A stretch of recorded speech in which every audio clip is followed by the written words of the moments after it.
Have you ever camped in the forest and felt like something was watching you? In this Bigfoot interview, an eyewitness described seeing a large, unknown hominid creature make its way down the mountain towards his tent. This encounter took place in a remote area of the Sierra Mountains. The witness claims he was camping and doing some dredging work in the area when the creature showed up one night. The witness claims the Sasquatch was just curious and came down the mountain to inspect the campsite. If you enjoy Sasquatch Theory, please like and subscribe. And if you have a Bigfoot encounter that you would like to share, please contact me at SasquatchTheory@outlook.com. Alright guys, let's dive straight into this next Bigfoot encounter from the Sierra Mountains.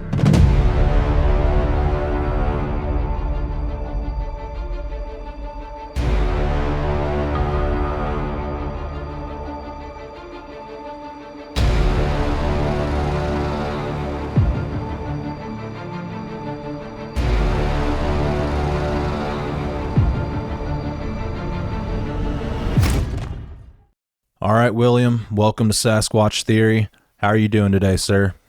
Great. How are you? Oh, I'm doing good, not too bad.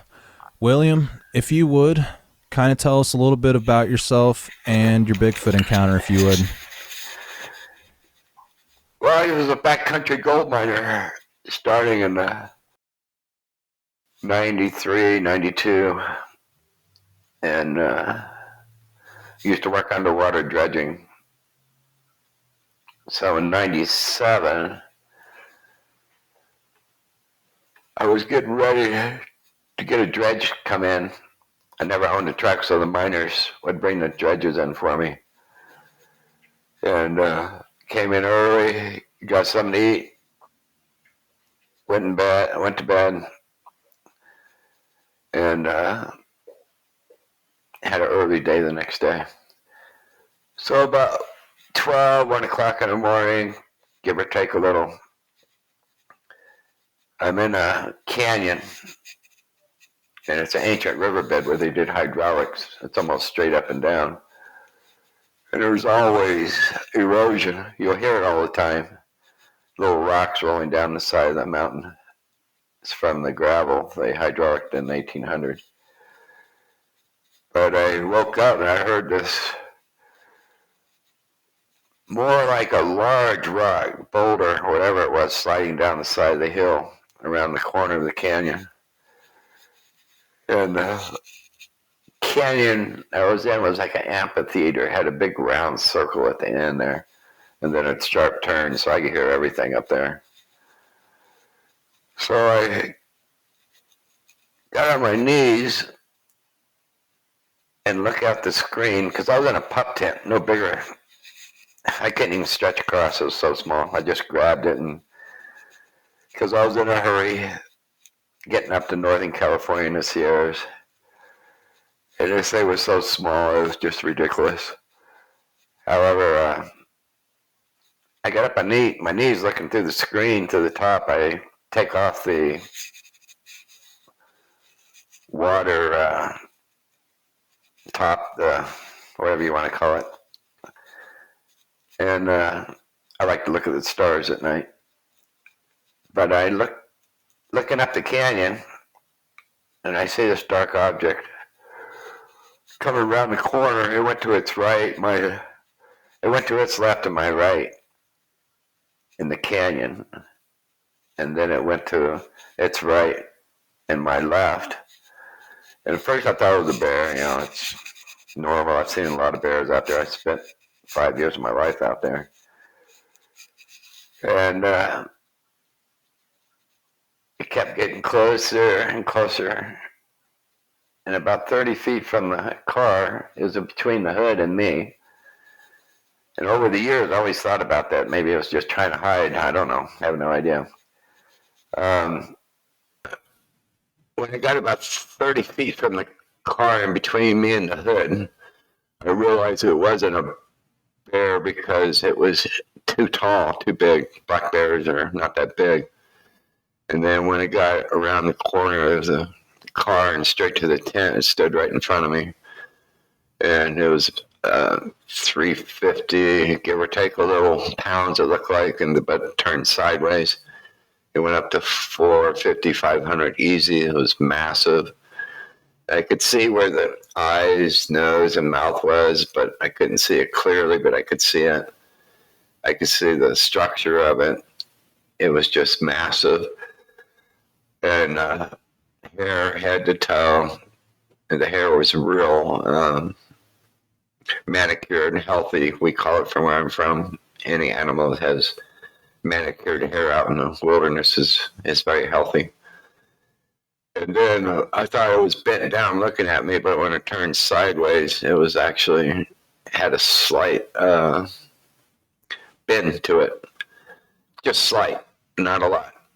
It was just like normal.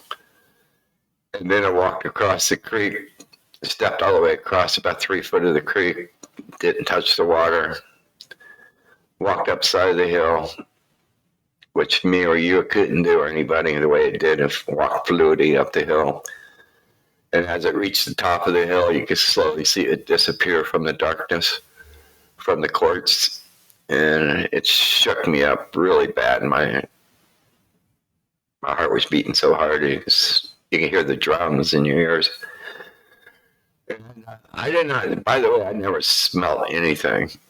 They talk about these things smelling real putrid. And I have a kind of an answer to that part. I've learned over the years, 25 years. However, I sat there for like 45 minutes, give or take a little. I was so shook up, I was shaking. It was just crazy. I mean, I didn't leave the tent, didn't go nowhere, didn't go to the car. All of a sudden, went to sleep.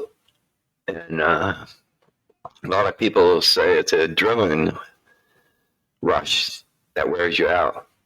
Just totally wears your whole body out. And I woke up the next morning, and the first thing I did was stand outside the tent, see how tall this thing was. I guess 6'4", 6'7", 450, 500 pounds, easy. And I moved all my tent and everything all the way across the canyon. Built me like a bunker the side of the mountain there. And I spent 30 days there. And it was a nightmare every night. And I swore I'd never go dredging again. Sold my first dredge I ever bought. And then I had a friend come along, or a gentleman come along, wanted to buy the dredge from Ohio. And I said, yeah, I'll sell it to him. And, he's from Ohio. Who do you think he's going to come back? And I sold it, and he brought his back. And I swore I would never go back out there again. And he asked me if I wanted to go dredging with him. I hesitated. I said, okay, I will. And I started doing my research after that. I was like, okay, I got to prove to myself what happened to me that night was real. It was no fluke in nature. Now, I found plenty of evidence over the years.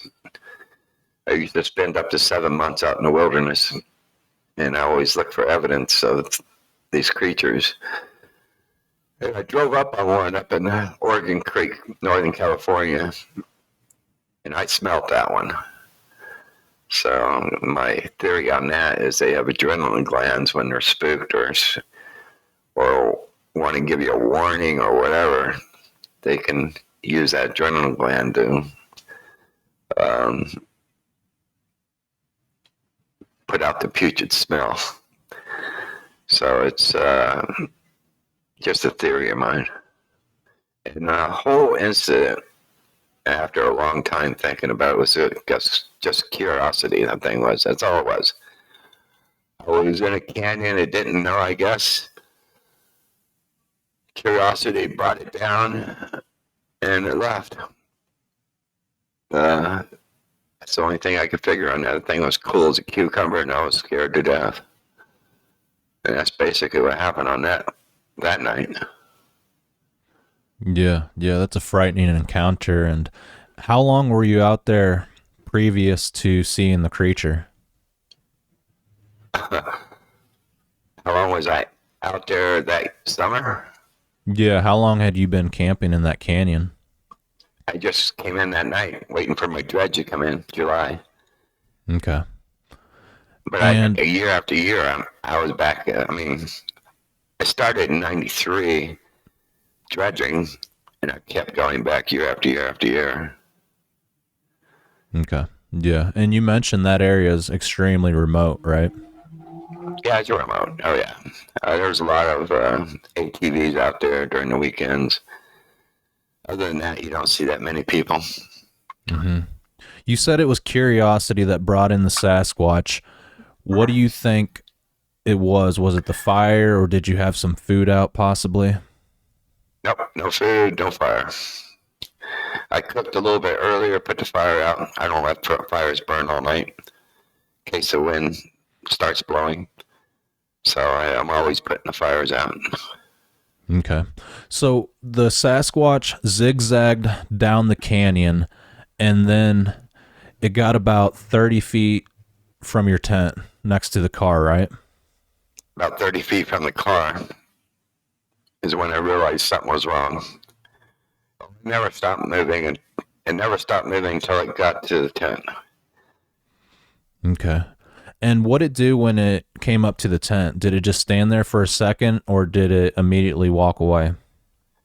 That's hard to tell you because time stopped.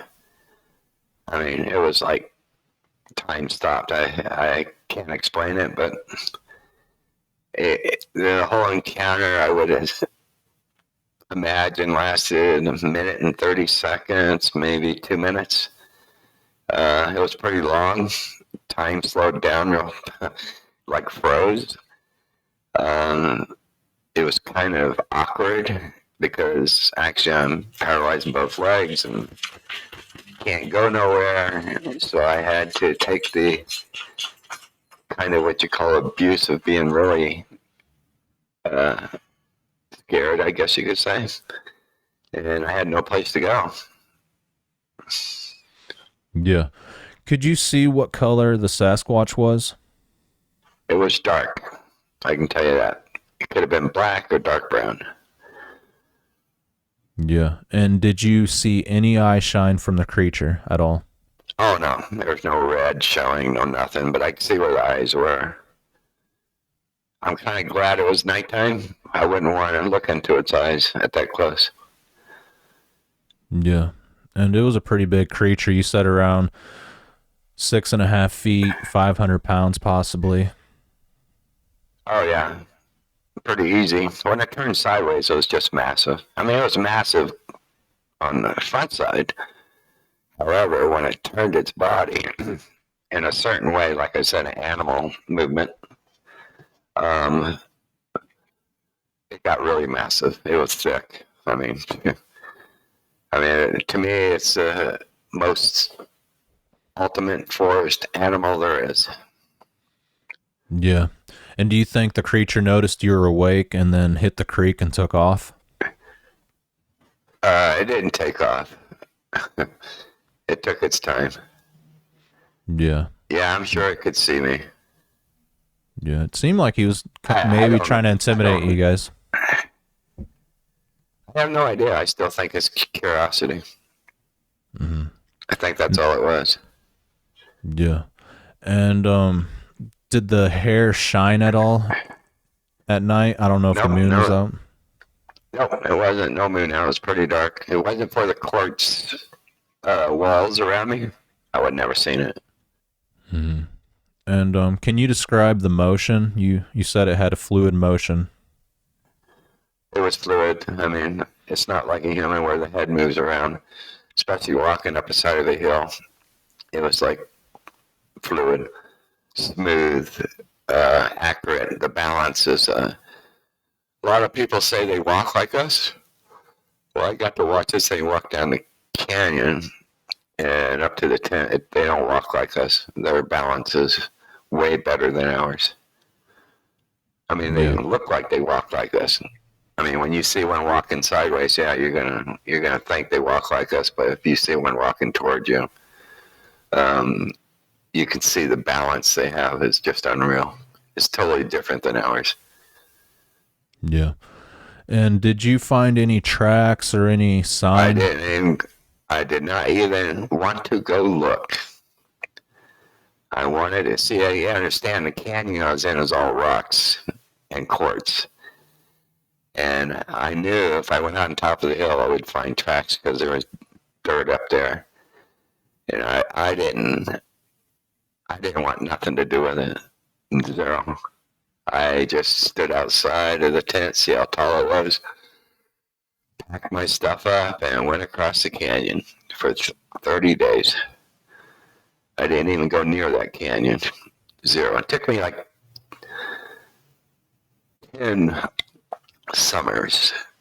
I'm going to say about 10 years. About 10 years, actually, to go up in that canyon and camp out on the ground. Just to get it out of my system. Yeah, you're pretty brave. Do you think the creatures are, or beings, do you think they're good or evil?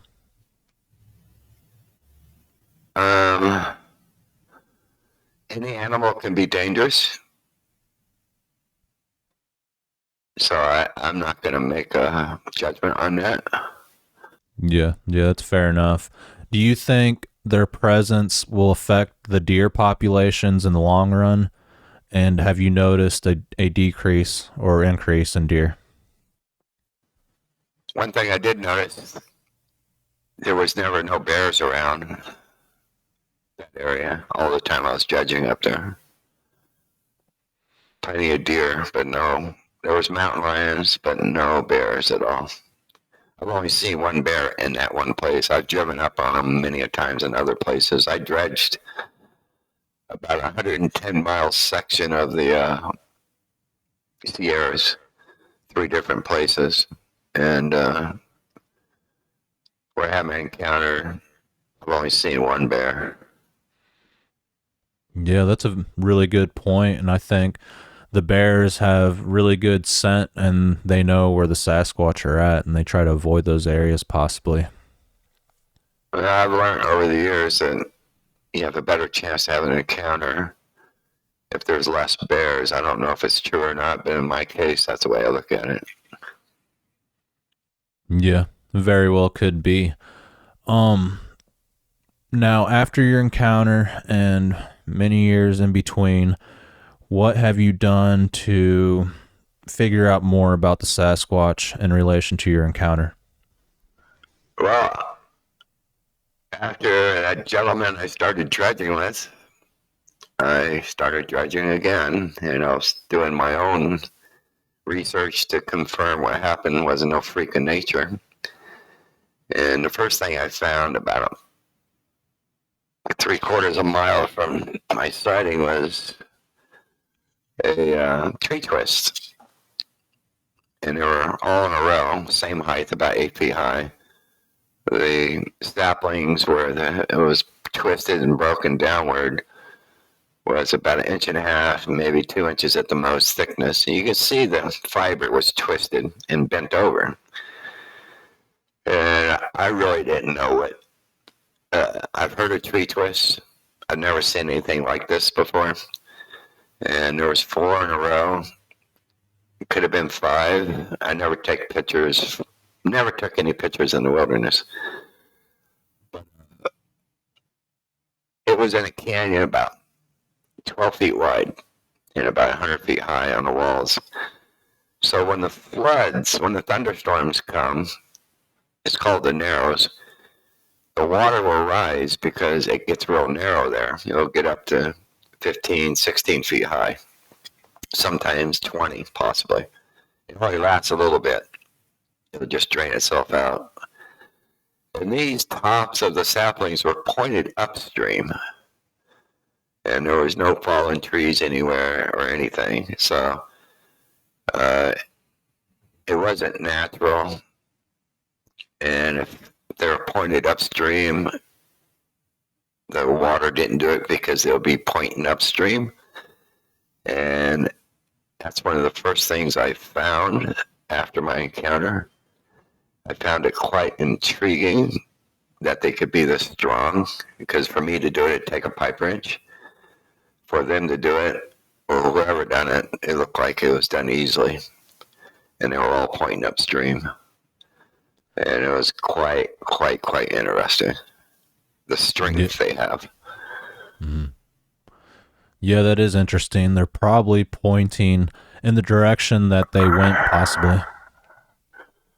Or territorial. Mm-hmm.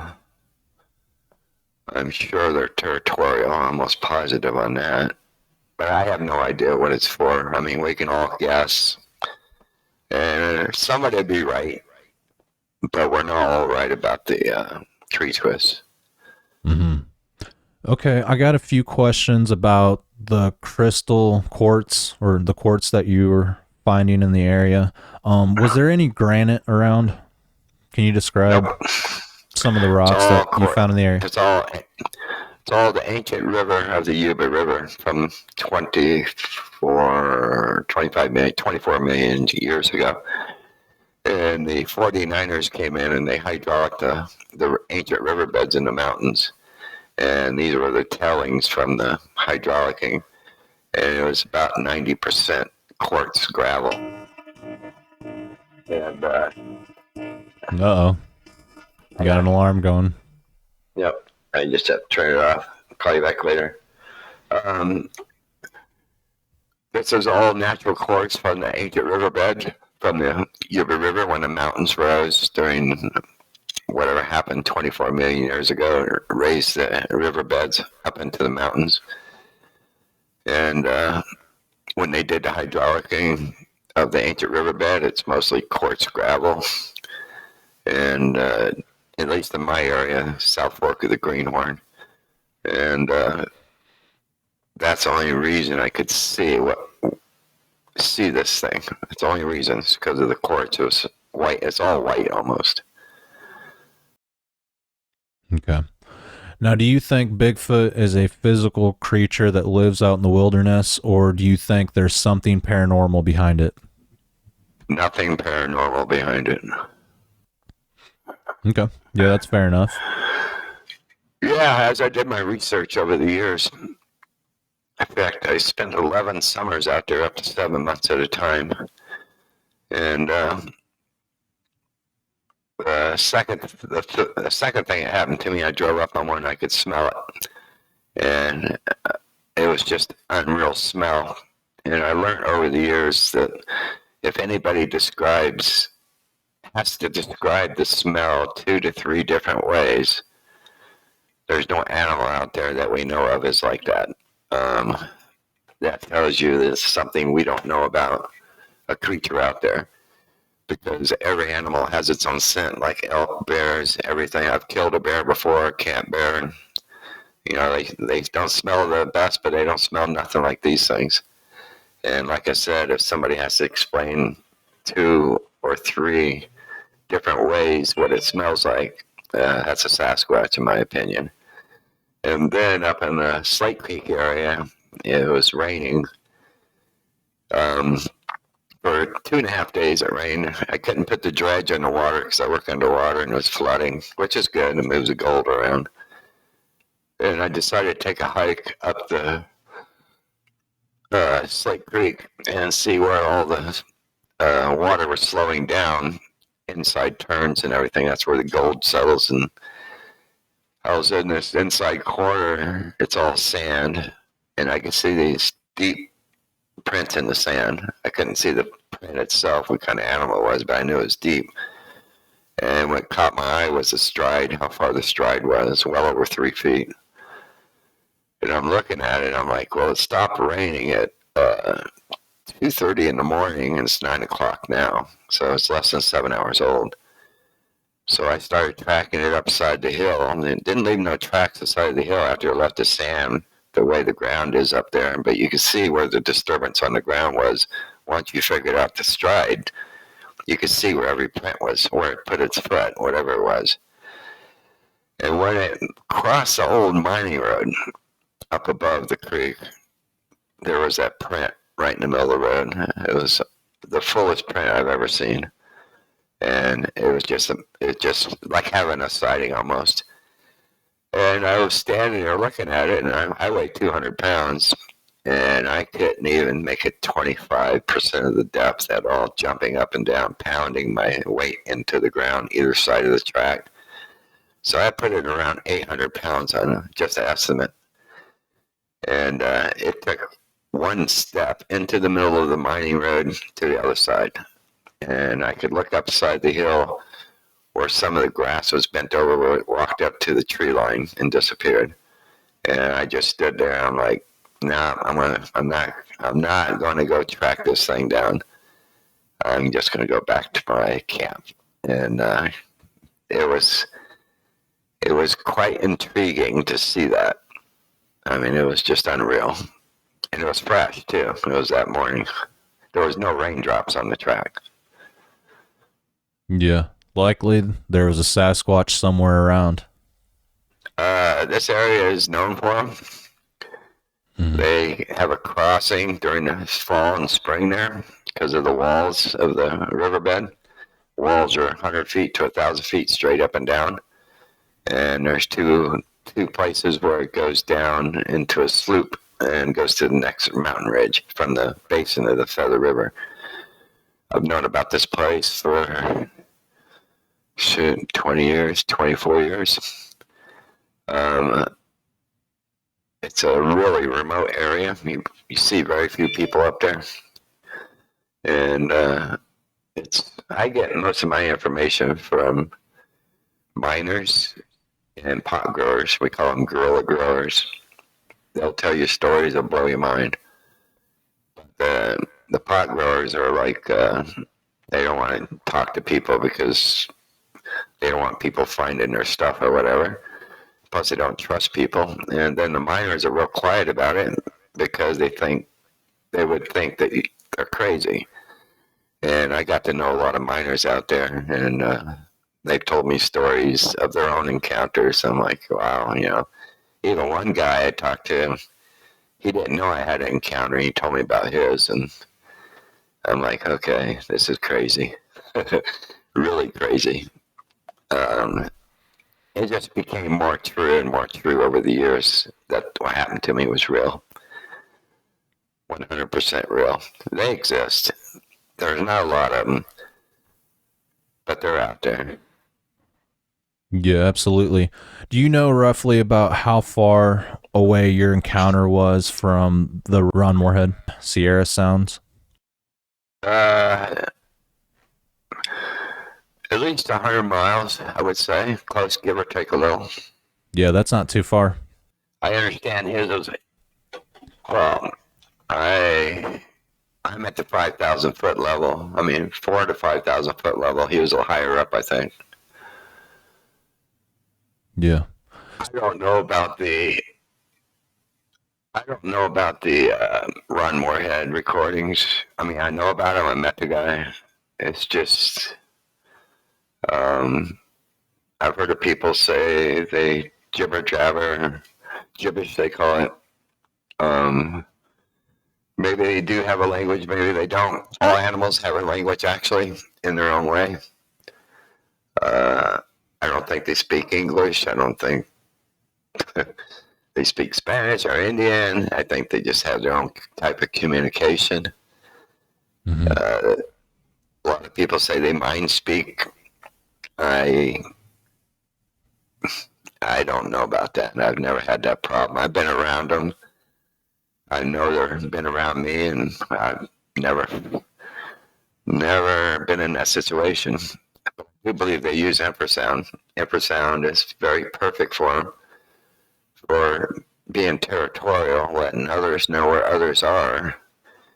Animals going, all the forest going quiet, even dogs cowering during an encounter, which the dog can't even see it or smell it. So I studied dogs for years in encounters and come to the conclusion that these dogs know what they are. They know they'll kill them. And my thought on that is DNA. And the reason why is because all dogs have wolf DNA in them. And DNA is a track record of the existence of dogs. There's a lot of failures in this type of business, and I'm one example of it because I've never got nothing right yet. I just want to study them. And the worst part of it is financial, because if you're going to do it to study them, you better be financially prepared for it. It's not a cheap hobby. I call it a hobby because I'm not a biologist or anybody. However, I do want to show people what they are and not what we think they are. Because if we have no knowledge of them, we start thinking outside the box, saying, oh, it's this, it's that, you know. However, it's only one thing, and it's not multiple. There's no portholes or anything like that. They're not magical. They just can't just disappear on their own. This is just my opinion. I just think they're very smart, and there's not a lot of them, and they're very good at keeping away from humans, which is nothing wrong with that. And if you look at gorillas, their traits, and look at the traits of a Sasquatch, you're about 98% equal. They have the scent gland. They break trees up. They hoop and holler. I mean, you name it, they'll throw stuff. You name it, gorillas do the same thing. So structurally, what I was looking at that night was a primate. And one thing about primates is almost all primates have no tails. Even us, we don't have tails.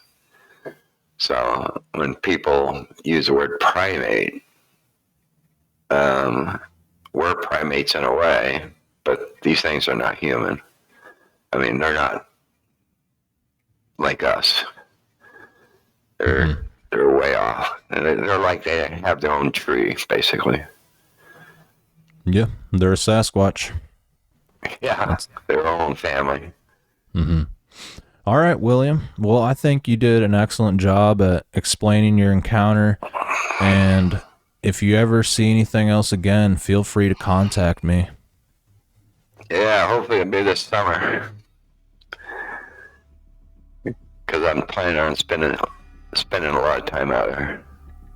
Yeah, it needs to be done, and I hope the best for you on your future adventures. Yep, got to figure out how to study in one way or another. Yeah, absolutely. All right, well, I'll let you go for now, and it was good speaking with you, sir. Okay, thanks a lot, man. Thank you, William, for sharing your encounter here on Sasquatch Theory. I know if I would have been in your situation, I would have been terrified. To know a creature that massive was walking outside of my tent would be really scary. I do think the Sasquatch was just curious and was possibly trying to get a better look at what was going on in his or her territory. If you enjoy listening to Sasquatch Encounters, please like and subscribe, and if you have a story of your own, feel free to contact me. Alright, that is it for now, and I appreciate everyone for watching. Thank you and take care.